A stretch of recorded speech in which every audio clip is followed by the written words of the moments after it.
പരിശുദ്ധാത്മാവേ സഹായക, നിരന്തരമെന്നെ സഹായിക്കണേ. നിത്യവും കൂടെ വസിക്കുന്നോനേ, അഭിഷേകത്തിൻ അഗ്നി നിറച്ചിടണേ.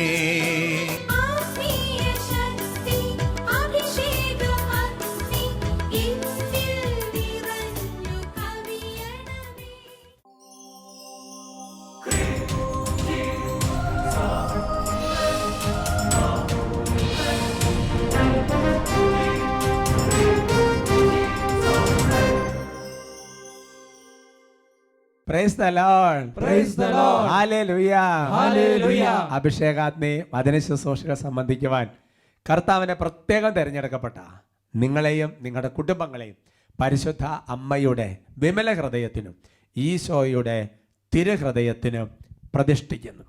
ഈശോയുടെ തിരുഹൃദയത്തിലെ ശാന്തത നിങ്ങൾക്കുണ്ടാകട്ടെ. ആമേൻ. ഹല്ലേലൂയ. ഹല്ലേലൂയ.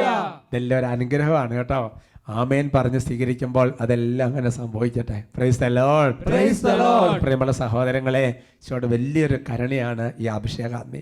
ഈ അഭിഷേകാഗ്നി നിങ്ങൾ എപ്പിസോഡ് കാണുമ്പോൾ ഇതിൻ്റെ ആദ്യ കാലഘട്ടം മുതൽ നിങ്ങൾ ഓർക്കണം. ഒരു 10 പതിറ്റാണ്ടിലേറെ ചിന്തിച്ച് നോക്കുക സഹോദരങ്ങളെ. വളരെ പരിമിതമായ സാഹചര്യങ്ങളിൽ ദൈവത്തിൻ്റെ ആത്മാവ് ശാലോം ടെലിവിഷനിലൂടെ ഇതിങ്ങനെ ഒരു സംപ്രേഷണം നടക്കുമ്പോൾ വട്ടാലച്ചൻ അതിന് ചെവി കൊടുത്ത് അതെല്ലാം തുടങ്ങി. എന്തൊരു മാത്രം ഞെരുക്കങ്ങളായിരുന്നു അവർക്ക് ആദ്യ കാലഘട്ടങ്ങളിൽ. പക്ഷെ ദൈവം അതുപോലെ അഭിഷേകം ചെയ്ത് ഉയർത്തി. അപ്പോൾ ഈ അഭിഷേകാഗ്നി റെക്കോർഡിങ്ങിന് വേണ്ടി ആദ്യം കാലഘട്ടം മുതൽ പ്രാർത്ഥിച്ചത് പലരുമുണ്ട്, പരിശ്രമിച്ച പലരുമുണ്ട്. ചിലരൊക്കെ മരിച്ച് ദൈവത്തിൻ്റെ സ്വർഗത്തിലായിരിക്കുകയാണ്, പ്രത്യാശിക്കുകയാണ്. അതുകൊണ്ട് സഹോദരങ്ങളെ, ഇത് കാണുമ്പോൾ ഇതിന് പുറകിൽ പ്രവർത്തിക്കുന്ന ഒരുപാട് പേരുടെ ശുശ്രൂഷകരുടെ അവരുടെ നന്മകളെല്ലാം ഓർത്ത് നമ്മൾ കർത്താവിനെ മഹത്വപ്പെടുത്തണം. ഒരുമിച്ച് പറയാം ഹല്ലേലൂയ. ഹല്ലേലൂയ. പ്രിയമുള്ള സഹോദരങ്ങളെ, നമ്മൾ പ്രത്യേകിച്ച് നന്നായിട്ട് നമുക്കൊന്ന് പ്രാർത്ഥിച്ചൊരുങ്ങാം. നമുക്ക് എഴുന്നേറ്റ് നിൽക്കാം. കുട്ടികളൊക്കെ ചാടി എഴുന്നേക്കാം. പ്രിയമുള്ള സഹോദരങ്ങളെ, ഞാൻ ചിന്തിക്കുകയാണ്, പല സാക്ഷ്യങ്ങളൊക്കെ കേൾക്കുമ്പോൾ നിങ്ങൾ തന്നെ കണ്ടില്ലേ, അതായത് അഭിഷേകാഗ്നി ഇന്നേ വരെ കേട്ടിട്ടില്ല. അതായത് ശുശ്രൂഷകളെക്കുറിച്ച് യാതൊന്നും അറിയാത്ത എത്രയോ ജനം. പ്രിയമുള്ള സഹോദരങ്ങളെ, സ്വർഗത്തിൻ്റെ ഏറ്റവും വലിയ സങ്കടം പരിശുദ്ധ അമ്മ പ്രത്യക്ഷപ്പെട്ടതായി സഭ അംഗീകരിച്ചിട്ടുള്ളതാണ്. എല്ലാ സ്ഥലങ്ങളിലും പരിശുദ്ധ അമ്മ സ്വർഗത്തിൻ്റെ വേദന അറിയിച്ചിട്ടുണ്ട്, അല്ലേ? പാപികളുടെ മാനസാന്തരം, യേശുവിനെ അറിയത്തില്ലാത്തവർ ഇന്നും എത്രയോ പേരാണ് സഹോദരങ്ങളെ. അറിവില്ലാത്തത് കൊണ്ടാണ് പരതം ചെയ്യുന്നത്. അതുകൊണ്ട് നമുക്ക് ശരിക്കും പ്രാർത്ഥിക്കാം. ഈ കാലഘട്ടത്തിൽ പ്രത്യേകിച്ച് ശരിക്കും പറഞ്ഞാൽ മോശ ആ ഫറവോടെ അടുത്ത് എന്ന പോലെ ഓരോരുത്തരുടെ ഹൃദയം കഠിനമാക്കുകയാണ്. മാനസാന്തരപ്പെടുന്നില്ല, തിരിച്ചു വരുന്നില്ല, പാപസുഖം വെടിയാൻ റെഡിയല്ല. എത്രയോ ജീവിതങ്ങൾ, അവർക്കെല്ലാം വേണ്ടി പ്രാർത്ഥിക്കാൻ നമുക്കൊരു വലിയൊരു ഉത്തരവാദിത്വമുണ്ട്. ഒരുപാട് മധ്യസ്ഥ പ്രാർത്ഥനകൾ ഉയർത്തണം, ഒരുപാട് മധ്യസ്ഥ പ്രാർത്ഥനകൾ ഉയർത്തണം. എൻ്റെ പ്രിയപ്പെട്ട സഹോദരങ്ങളെ, നമുക്ക് എല്ലാവർക്കും പ്രാർത്ഥിക്കാം. നമ്മുടെ അറിവിൽ തന്നെ എത്രയോ പേര് അങ്ങനെയുണ്ട്, എത്രയോ പേരെ നമുക്കറിയാം. അവർക്കെല്ലാം വേണ്ടി നമുക്കൊന്ന് പ്രാർത്ഥിക്കാം. യേശുവേ, ആരാധന ആരാധന ആരാധന ആരാധന ആരാധന. കർത്താവായ ദൈവമേ, ഇന്ന് അഭിഷേകാഗ്നി ശുശ്രൂഷകൾ ഞങ്ങൾ ഒരുമിച്ച് കൂടുമ്പോൾ കർത്താവേ, ഇതുവരെയും വചനം കേട്ടിട്ട് മാനസാന്തരം ഉണ്ടാകാത്ത ജീവിതങ്ങൾ, വചനം കേട്ട് കഴിഞ്ഞിട്ടും കർത്താവേ വചനത്തെ പ്രതി ഞെരുക്കങ്ങൾ ഉണ്ടാകുമ്പോൾ വീണ്ടും പോകുന്നവര്, ലോക സുഖങ്ങൾ വെടിയാത്തവര്, പാപസുഖങ്ങൾ വെടിയാത്തവര്, ദൈവമേ, അങ്ങനെയുള്ള ഓരോ ആത്മാക്കളും ഞങ്ങൾ ഓർക്കുക. കോടാനുകോടി ജനങ്ങളെ ഓർക്കുക. ദൈവമേ, ഞങ്ങൾക്ക് പരിചയമുള്ളവരെ ഓർക്കുക. ഞങ്ങളിപ്പോൾ നിയോഗം വെച്ച് പ്രത്യേകം പ്രാർത്ഥിക്കുകയാണ്. ഞങ്ങൾ ഒരു മനസ്സോടെ മധ്യസ്ഥം വെച്ച് പ്രാർത്ഥിക്കുകയാണ്. ഭൂമിയിൽ 2 പേർ യോജിച്ച് യോജിക്കുന്ന കാര്യം സാധിച്ചു വരുമെന്ന് കർത്താവേ, 10,000 യോജിപ്പോടെ പ്രാർത്ഥിക്കുകയാണ്. ദൈവമേ, അവിടുന്ന് സ്പർശിക്കണം. അവിടുന്ന് തൊടുന്നില്ലെങ്കിൽ, നിത്യജീവന നിയോഗം കൊടുക്കുന്നില്ലെങ്കിൽ ആർക്കും തിരിച്ചു വരാൻ പറ്റുകയില്ല. ദൈവമേ, ഞങ്ങളുടെ കുടുംബത്തിൽ തന്നെ പല അംഗങ്ങളും ഉണ്ട്. പ്രാർത്ഥനയില്ല, തിരുസഭയോട് താല്പര്യമില്ല, വചനത്തോട് താല്പര്യമില്ല, ഉദാസനോട് താല്പര്യമില്ല, ജ്ഞാനങ്ങളോടൊക്കെ ഇല്ലാത്തൊരു എതിർപ്പാണ്. ദൈവമേ, ഞങ്ങൾ പ്രാർത്ഥിക്കുകയാണ്. ദൈവം ഞങ്ങളുടെ കണ്ണുനീര് കാണണമേ, ഞങ്ങളുടെ പ്രാർത്ഥന കേൾക്കണമേ, സ്പർശിക്കണമേ. ഉള്ളൊരുക്കി പ്രാർത്ഥിക്കുക, ഓരോരുത്തരും പ്രാർത്ഥിക്കുക. സ്പർശിക്കണേ, തൊടണമേ.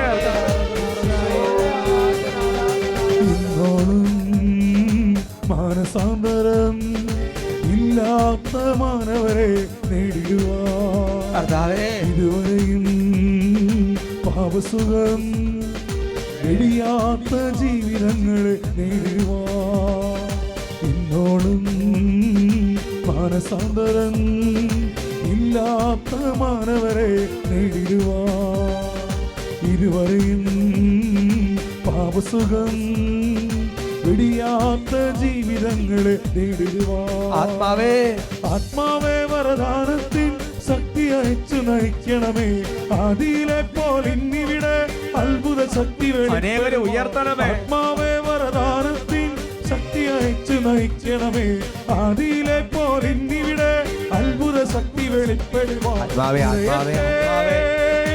കവിയട്ടെ ഒഴുകട്ടെ പുതിയൊരു അഭിഷേകം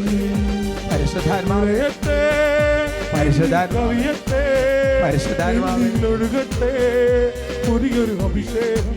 ഹൃദയം തുറന്ന് ഓരോരുത്തരും പ്രാർത്ഥിക്കുക.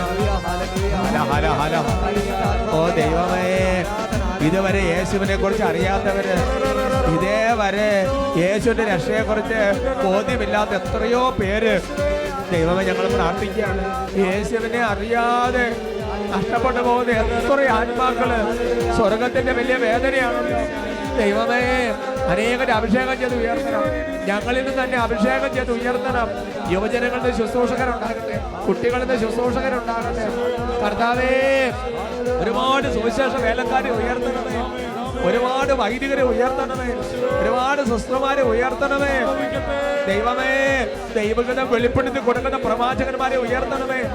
ആദിമ സഭയിൽ എന്നതുപോലെ പ്രവാചകന്മാരെ ഉയർത്തണമേ, വിശുദ്ധന്മാരെ ഉയർത്തണമേ, രക്തസാക്ഷികളെ ഉയർത്തണമേ. കർത്താവേ, യേശുവിനെ കുറിച്ച് മുഖന്നോട്ട് വരാതെ പറയാൻ തക്കവിധമുള്ള ഓരോരുത്തരും അവിടുന്ന് അഭിഷേകം ചെയ്ത് ഉയർത്തണമേ. സുവിശേഷം മാനവരെ നേടിടുവാൻ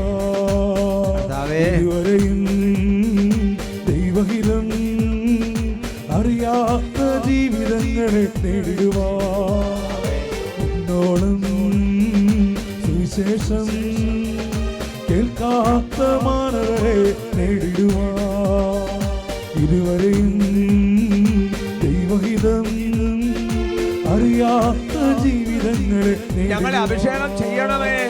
ആത്മാവേ, അഭിഷേകത്തിൽ ഉണർവ് നൽകി അനേകരെ ഉണർത്തണമേ. അളവുകൾ പരിധികളില്ലാതെ സകലരെയും ഞാൻ സ്നേഹിക്കാം. ആത്മാവേ, അഭിഷേകത്തിൽ ഉണർവ് നൽകി നയിക്കണമേ. അളവുകൾ പരിധികളില്ലാതെ സകലരെയും ഞാൻ കൈയടിച്ച് കവിയട്ടെ എന്നിലൊഴുകട്ടെ പുതിയൊരു അഭിഷേകം നിറയട്ടെ എന്നിൽ കവിയട്ടെ എന്നിലൊഴുകട്ടെ പുതിയൊരു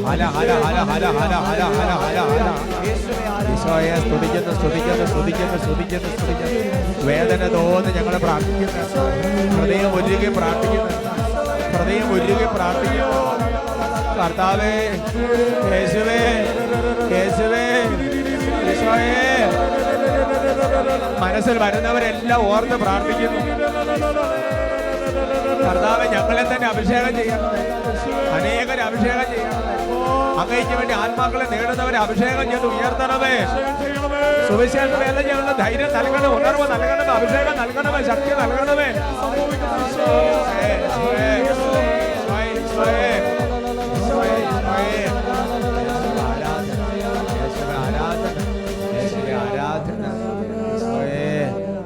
കർത്താവേ, അവിടുന്ന് ഉയർത്തണമേ. ദൈവജനത്തിന്റെ നിലവിളി കേട്ട് അനേകം ഉയർത്തുമെന്നുള്ള വാഗ്ദാനങ്ങൾ ദൈവമേ അവിടുന്ന് അനുസ്മരിക്കണം. ദൈവമേ,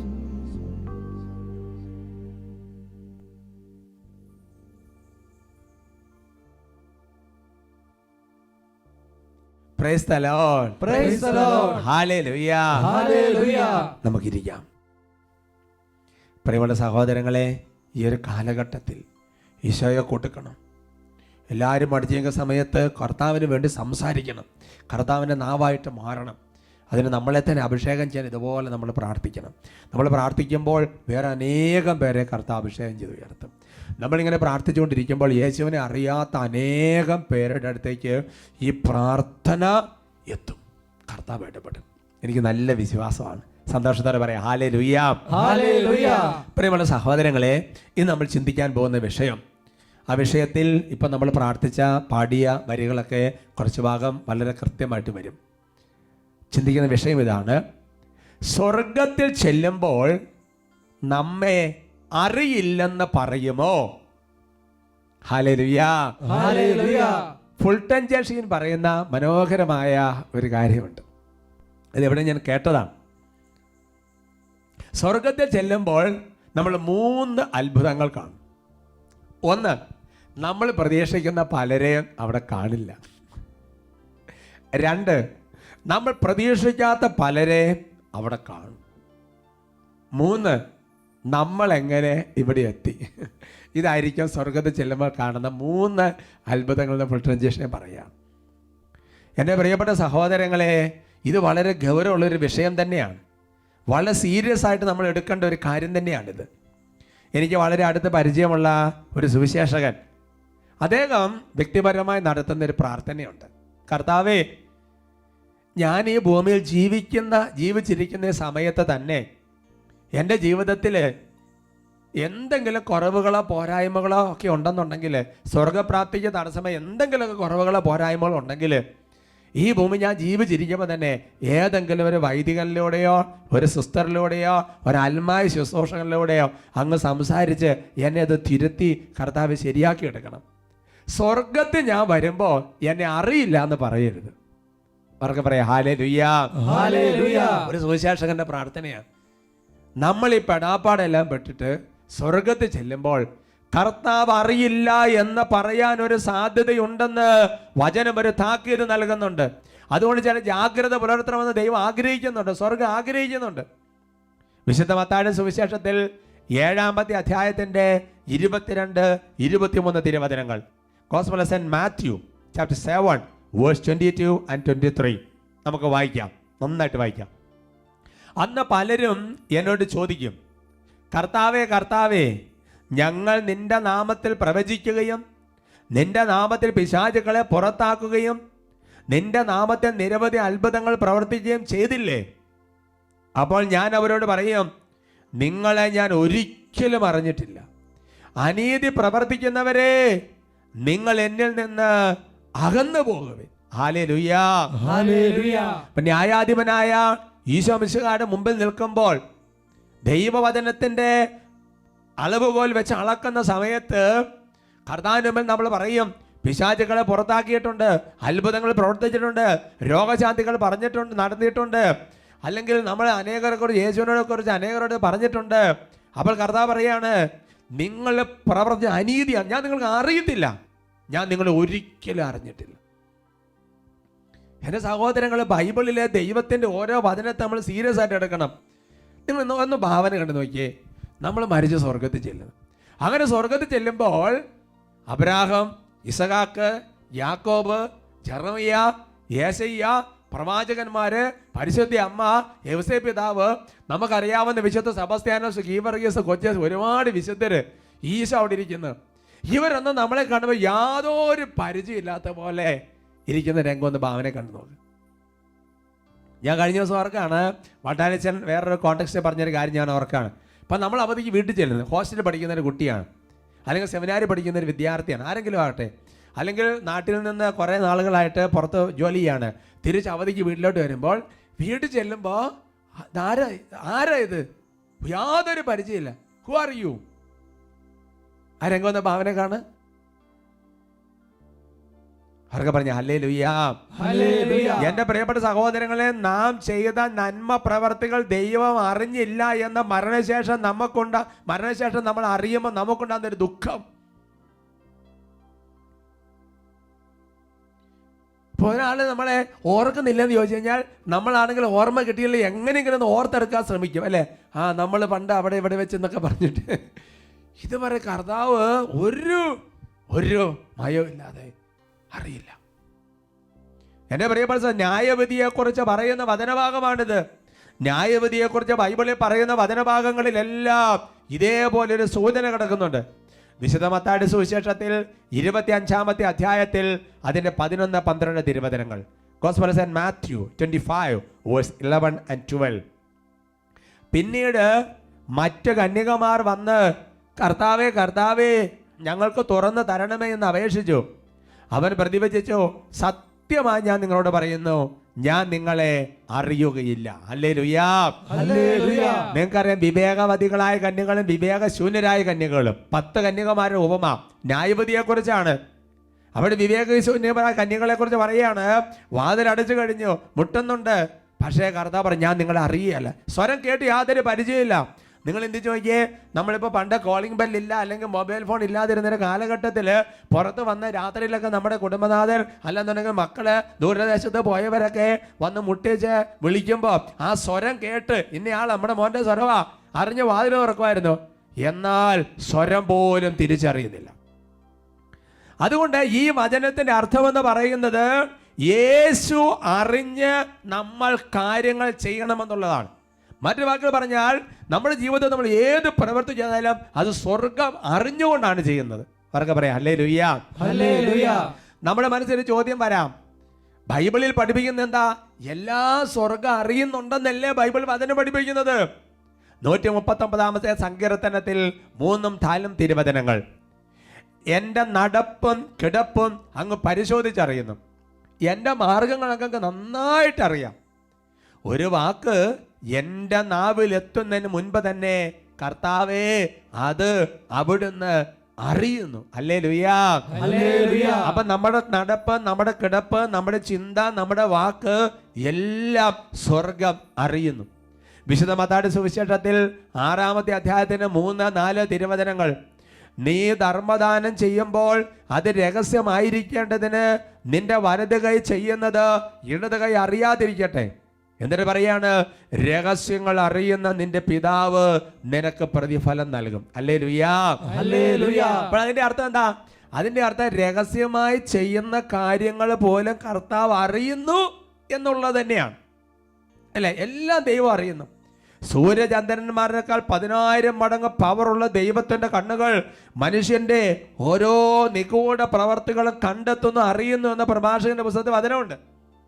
അതുകൊണ്ട് എങ്ങനെയാണ് ദൈവം അറിഞ്ഞൊരു കാര്യം നമ്മൾ ചെയ്യേണ്ടതെന്ന് മനസ്സിലാക്കണം. എൻ്റെ പ്രിയപ്പെട്ട സഹോദരങ്ങളെ, ദൈവം അറിഞ്ഞ് ദൈവത്തിൻ്റെ അറിവോടെ, ദൈവത്തിൻ്റെ ഒരു മനസ്സറിവോടെ ഒരു കാര്യം ചെയ്യണം. ഉദാഹരണം പറഞ്ഞു കഴിഞ്ഞാൽ, നമ്മളുടെ അപ്പനോട് ഒരു കാര്യം പറഞ്ഞിട്ട് പോയി ചെയ്താലാണ് അപ്പന് പറയാൻ പറ്റുള്ളൂ ഇതെൻ്റെ മനസ്സറിവോടുകൂടിയാ, എന്നോട് പറഞ്ഞിട്ടാണ് ഈ കാര്യം ചെയ്തതെന്ന്. അല്ലാതെ അപ്പനെല്ലാം അറിയാമായിരിക്കും എന്ന് വിചാരിച്ചങ്ങ് പോയാൽ നടക്കുകയല്ല. അതുകൊണ്ട് എൻ്റെ പ്രിയപ്പെട്ട സഹോദരങ്ങളെ, നമ്മുടെ ജീവിതത്തിൽ ദൈവം അറിഞ്ഞൊരു പ്രവൃത്തി ചെയ്യണമെന്നുണ്ടെങ്കിൽ ഒന്നാമത്തെ കാര്യം ഇതാണ്, ദൈവത്തെ ആശ്രയിച്ചുകൊണ്ടായിരിക്കണം നമ്മളുടെ ഏത് പ്രവൃത്തിയും നമ്മൾ ചെയ്യേണ്ടത്. ദൈവത്തെ ആശ്രയിക്കണം. ദൈവത്തെ ആശ്രയിച്ച് ചെയ്യുന്ന ഓരോ പ്രവൃത്തിയും ദൈവം അറിയും. ഹല്ലേലൂയാ. ഹല്ലേലൂയാ. ദൈവത്തെ ആശ്രയിക്കാതെ ചെയ്യുന്ന പ്രവൃത്തി ദൈവം അറിയുന്നുണ്ട്, പക്ഷെ അത് സ്വർഗത്തിലേക്ക് നിന്നെ കയറ്റിവിടുന്ന ഒരു അറിവായിരിക്കുമല്ലത്. നാഹൂമിന്റെ പുസ്തകത്തിൽ 1-ാമത്തെ അധ്യായത്തിന്റെ 7-ാം തിരുവചനം നല്ല വചനമാണ്, നമുക്ക് ഒരുമിച്ച് വായിക്കാം. കർത്താവ് നല്ലവനും കഷ്ടതയുടെ നാളിൽ അഭയദുർഗവുമാണ്, തന്നിൽ ആശ്രയിക്കുന്നവരെ അവിടുന്ന് അറിയുന്നു. തന്നിൽ ആശ്രയിക്കുന്നവരെ അവിടുന്ന് അറിയുന്നു. തന്നിൽ ആശ്രയിക്കുന്നവരെ അവിടുന്ന് അറിയുന്നു. ഹല്ലേലൂയാ. ഹല്ലേലൂയാ. അതുകൊണ്ട് എൻ്റെ സഹോദരങ്ങളെ, ദൈവം ആരെയാണ് അറിയുന്നത് എന്ന ചോദ്യത്തിന് 1-ാമത്തെ ഉത്തരമെന്ന് പറയുന്നത്, ദൈവത്തെ ആശ്രയിച്ചു കൊണ്ടൊരു പ്രവൃത്തി ചെയ്യുന്നവനെ ദൈവം അറിയും. എന്നാൽ സ്വന്തം കഴിവില്, സ്വന്തം ബുദ്ധിയില്, സ്വന്തം അഹങ്കാരത്തില്, സ്വന്തം ജ്ഞാനത്തില് അങ്ങനെ ചെയ്തു കൂട്ടുന്ന കാര്യത്തിന് ദൈവത്തിന് മനസ്സറിവില്ല.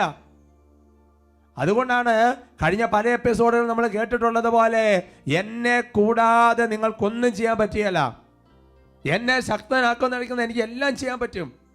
അതുകൊണ്ട് എൻ്റെ സഹോദരങ്ങളെ, നമ്മുടെ ജീവിതത്തിൽ ഏത് കാര്യം ചെയ്യുമ്പോഴും നമ്മൾ ദൈവത്തെ ആശ്രയിക്കണം, ദൈവത്തിൽ ശരണപ്പെടണം, ദൈവത്തോട് ആലോചന ചോദിക്കണം.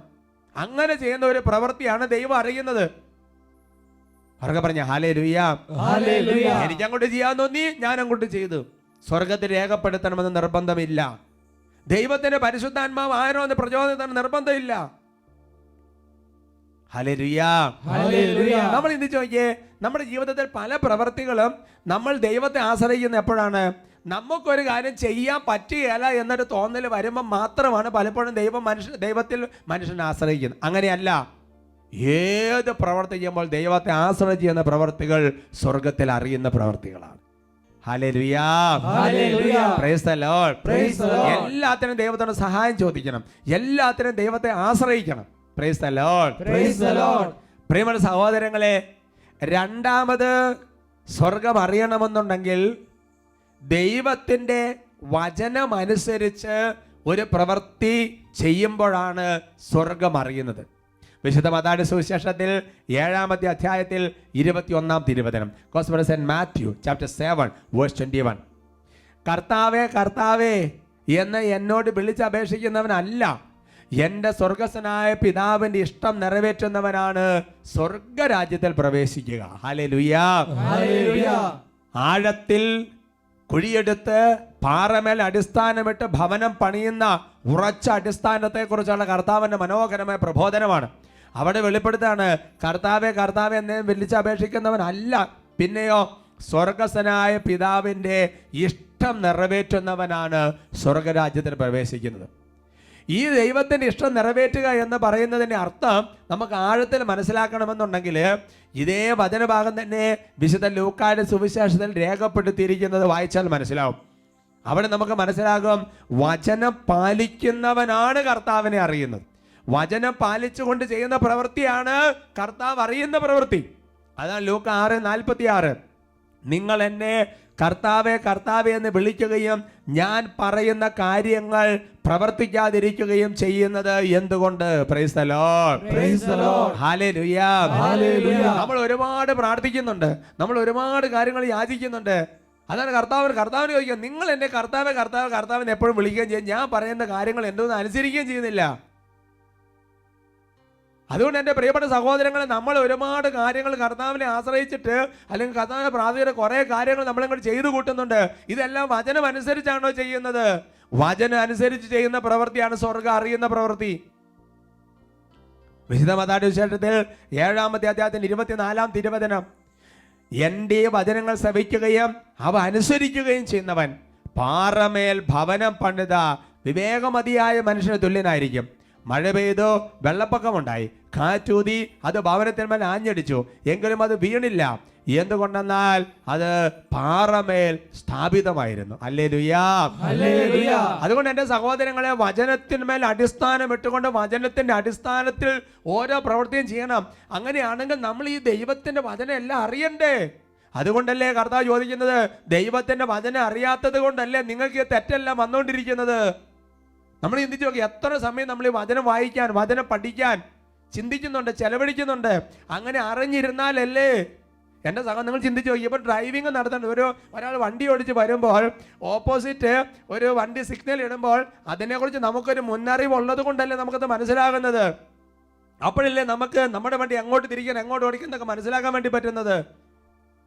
എന്ന് പറയുന്ന പോലെ ദൈവത്തിൻ്റെ വചനം അറിയാതിരുന്നാൽ എങ്ങനെ മുന്നോട്ട് പോകാൻ വേണ്ടി പറ്റും? ഒരു വക്കീല് നിയമം പഠിക്കാതെ എങ്ങനെ കോടതി വാദിക്കും? എത്ര സമയം നമ്മൾ ഇതിനു വേണ്ടി ചെലവഴിക്കണം എൻ്റെ സഹോദരങ്ങളെ. നമ്മൾ വിചാരിക്കുന്നുണ്ട് വചനം അനുസരിച്ചാണ് പല കാര്യങ്ങളും ചെയ്യുന്നതെന്ന്. ആമോസിന്റെ പുസ്തകത്തിൽ വചനം വെളിപ്പെടുത്തുന്നുണ്ട്. അവസാനം ദൈവം വചനം വെച്ച് പരിശോധിക്കുന്ന ഒരു പരിശോധനയുണ്ട്. അവർക്ക് പറയാം ഹല്ലേലൂയാ, ഹല്ലേലൂയ. എൻ്റെ പ്രിയപ്പെട്ട സഹോദരങ്ങളെ, സ്വർഗം അറിയണമെന്നുണ്ടെങ്കിൽ മൂന്നാമത്തെ കാര്യം എന്ന് പറയുന്നത് സഭയോട് ചേർന്ന് ചെയ്യുന്ന പ്രവർത്തികളാണ് സ്വർഗം അറിയുന്ന പ്രവർത്തികൾ. അതിന് ഏറ്റവും നല്ല ഉദാഹരണം പൗലോസ്ലീഹായാണ്. ഗലാത്യ ലേഖനത്തിൽ 1-ാമത്തെ അധ്യായത്തിൻ്റെ 11-12 തിരുവചനങ്ങൾ. സഹോദരരെ, ഞാൻ പ്രസംഗിച്ച സുവിശേഷം മാനുഷികമല്ല എന്ന് ഞാൻ നിങ്ങളെ അറിയിക്കുന്നു. എന്തെന്നാൽ മനുഷ്യരിൽ നിന്നല്ല ഞാനത് സ്വീകരിച്ചത്, ആരും അതെന്നെ പഠിപ്പിച്ചതുമില്ല, യേശുക്രിസ്തുവിന്റെ വെളിപാടിലൂടെയാണ് അതെനിക്ക് ലഭിച്ചത് എന്ന് പറഞ്ഞാൽ മറ്റ് അപ്പോസ്തലന്മാരെ പോലെ അല്ല പൗലോസ്ലീഹയുടെ പ്രത്യേകത എന്ന് പറയുന്നത്, പൗലോസ്ലീഹയ്ക്ക് കർത്താവ് നേരിട്ട് സുവിശേഷം മുഴുവൻ ആത്മാവിൽ വെളിപ്പെടുത്തി കൊടുത്തു. ആ കുതിരപ്പുറത്തുനിന്ന് വീഴ്ചയ്ക്ക് ശേഷം അനേകം നാളുകൾ പൗലോസ്ലീഹ അതേപോലെ മരുഭൂമിയിൽ തപസ് പോലെ ഇതുപോലെ പ്രാർത്ഥന ചെലവഴിച്ച് കഴിഞ്ഞപ്പോൾ അപ്പോസ്തലന്മാർക്ക് പറഞ്ഞു കൊടുത്ത സുവിശേഷം മുഴുവൻ നേരിട്ട് വെളിപ്പെടുത്തി കൊടുത്തു. വെളിപാടിലെ സുവിശേഷം കിട്ടിയ ആളാണ് പൗലോസ്ലീഹ. അതുകൊണ്ട് പൗലോസ്ലീഹായ്ക്ക് ഒരു കാഴ്ചപ്പാടുണ്ട്. ഞാനും ഏകദേശം അപ്പസ്തോലന്മാരെ പോലെയൊക്കെ തന്നെയാണ്. ഞാനിപ്പോൾ അപ്പസ്തോലന്മാരെ പോകാൻ കാണേണ്ട ആവശ്യമൊന്നുമില്ല, കാണാൻ പോകേണ്ട ആവശ്യമൊന്നുമില്ല. അങ്ങനെ ഒരു കാഴ്ചപ്പാട് പൗലോസ്ലീഹയ്ക്ക് ഉണ്ടായിരുന്നു. അതാണ് ഗലാത്യ 1:17. എനിക്ക് മുൻപേ അപ്പസ്തോലന്മാരായിരവരെ കാണാൻ ഞാൻ ജെറുസലേമിലേക്ക് പോയതുമില്ല, മറിച്ച് ഞാൻ അറേബ്യയിലേക്ക് പോവുകയും ദമാസ്കസിലേക്ക് തിരിച്ചു വരികയും ചെയ്തു. ഹല്ലേലൂയ. അങ്ങനെ പൗലോസ്ലീഹ നല്ല തീക്ഷ്ണമായിട്ട് സുവിശേഷം പ്രസംഗിച്ച് മുന്നോട്ട് പോവുകയാണ്. ഇടയ്ക്ക് പൗലോസ്ലീഹാനെ പത്രോസിനെ പോയി 15 ദിവസം കാണുന്ന ഒരു ചെറിയൊരു സംഭവം നടക്കുന്നുണ്ട്. എന്നാൽ കുറേ നാളുകൾ സുവിശേഷ വേലയുമായിട്ട് മുന്നോട്ട് പോയി കഴിഞ്ഞപ്പോൾ പൗലോസ്ലീഹായ്ക്ക് വീണ്ടും ഒരു വെളിപ്പെടുത്തൽ കർത്താവ് കൊടുക്കുകയാണ്. പൗലോസേ, നീ തിരുസഭാ നേതൃത്വത്തിന് വിധേയപ്പെടാതെ പോകുന്ന ഈ പോക്കുണ്ടല്ലോ, ഇത് ഒരുപാട് ഒരുപാട് നഷ്ടം നിനക്ക് സംഭവിക്കും. സ്വർഗത്തിൽ നിന്ന് എത്തുമ്പോൾ നീ ചെയ്ത പ്രവൃത്തികൾ സ്വർഗം അറിയല്ല, ഇത് വ്യർത്ഥമായി തീരും. അതെവിടെ വായിക്കുന്നത്? ഗലാത്യ ലേഖനത്തിൽ 2-ാമത്തെ അധ്യായത്തിന്റെ 1-2 തിരുവചനങ്ങൾ. പിന്നീട് 14 വർഷത്തിന് ശേഷം ബാർന്നബാസിനോട് കൂടെ ഞാൻ ജെറുസലേമിലേക്ക് പോയി, തീത്തോസിനെ കൂടെ കൊണ്ടുപോയിരുന്നു. അടുത്ത വാക്യം പ്രധാനപ്പെട്ടതാണ്. ഒരു വെളിപാടനുസരിച്ചാണ് പോയത്. വെളിപാടെന്ന് പറഞ്ഞാൽ എന്താ? സുവിശേഷം വെളിപ്പെടുത്തി കൊടുത്ത അതേ കർത്താവ് തന്നെ തിരുസഭ എന്താണെന്ന് പൗലോസ്ലീഹന് വെളിപ്പെടുത്തി കൊടുക്കുകയാണ്. അതാണ് ഒരു വെളിപാടനുസരിച്ച് പോയി, കർത്താവ് പറഞ്ഞ അനുസരിച്ച് പോയി. എന്നിട്ട് പറയുക, അവിടുത്തെ പ്രധാനികളുടെ മുൻപിൽ. ആരാ പ്രധാനികള്? സഭയിലെ ആദ്യത്തെ മെത്രാന്മാര്, പത്രോസ്, യാക്കോബ്, യോഹന്നാൻ തുടങ്ങിയുള്ളവര്. അവിടുത്തെ പ്രധാനികളുടെ മുൻപിൽ ഞാൻ വിജാതിരുടെ പ്രസംഗിക്കുന്ന സുവിശേഷം സ്വകാര്യമായി അവതരിപ്പിച്ചു. എന്ന് പറഞ്ഞ് എന്താണ്? പൗലോസ്ലീഹ പ്രസംഗിക്കുന്നത് മുഴുവൻ അവതരിപ്പിക്കുകയാണ്. പൗലോസ്ലീഹ അറിയാൻ പാടില്ലാഞ്ഞിട്ടാണോ? യേശു നേരിട്ട് പറഞ്ഞു കൊടുത്തതല്ലേ. എന്തിനാണത്? അടുത്ത വാക്യം വായിക്കണം സഹോദരങ്ങളെ. ഇത് ഞാൻ ഓടിയതും വ്യർത്ഥമാകാതിരിക്കാൻ വേണ്ടിയായിരുന്നു. അതുകൊണ്ട് എൻ്റെ സഹോദരങ്ങളെ, തിരുസഭയോട് കൂട്ടായ്മയില്ലാതെ ചെയ്യുന്ന ഏത് സുവിശേഷ വേലയും വ്യർത്ഥമാണെന്ന് മനസ്സിലാക്കണം. അത് സ്വർഗം അറിയുന്നതല്ല. സ്വർഗത്തിൽ ചെല്ലുമ്പോൾ പറയും, അറിയൂ, ഞാൻ അറിഞ്ഞിട്ടില്ല. അതുകൊണ്ട് ഏത് കാര്യം ചെയ്യുമ്പോഴും ദൈവത്തെ ആശ്രയിച്ച് ചെയ്യണം, വചനം അനുസരിച്ച് ചെയ്യണം, തിരുസഭയോട് ചേർന്ന് ചെയ്യണം. ഗലാത്യ 2:9 നേതൃസ്തംഭങ്ങളായി ഗണിക്കപ്പെട്ടത് യാക്കോബും കേഫായും യോഹന്നാനും ദൈവത്തിന്റെ കൃപ എനിക്ക് ലഭിച്ചിരിക്കുന്നുവെന്ന് കണ്ട് തങ്ങളുടെ കൂട്ടായ്മയുടെ വലതുകരം എനിക്കും ബാർന്നബാസിനും നീട്ടി തന്നു. Price the Lord. അതുകൊണ്ട് എൻ്റെ സഹോദരങ്ങളെ, സ്വർഗം അറിഞ്ഞ് കാര്യങ്ങൾ ചെയ്യാൻ സ്വർഗം നമ്മളെ വിളിക്കുന്നു.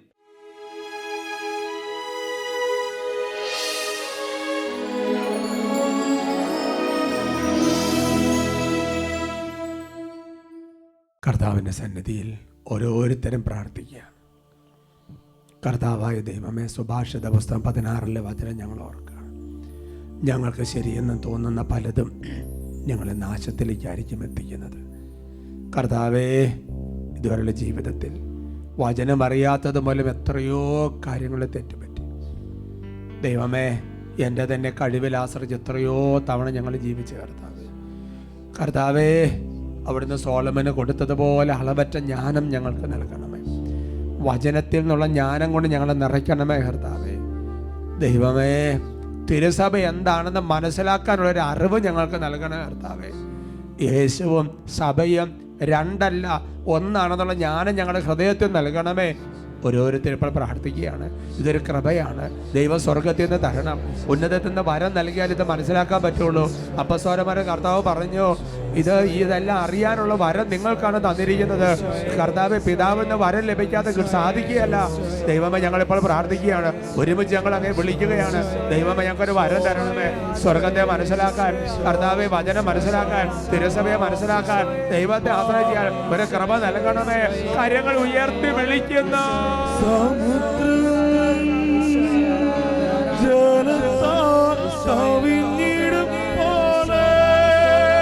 ജ്ഞാനം പകരണമേ. എല്ലാം മനസ്സിലാക്കാൻ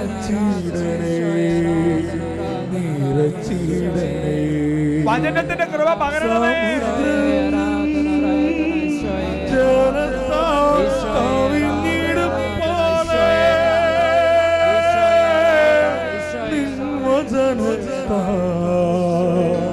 നിറച്ചിടണേ.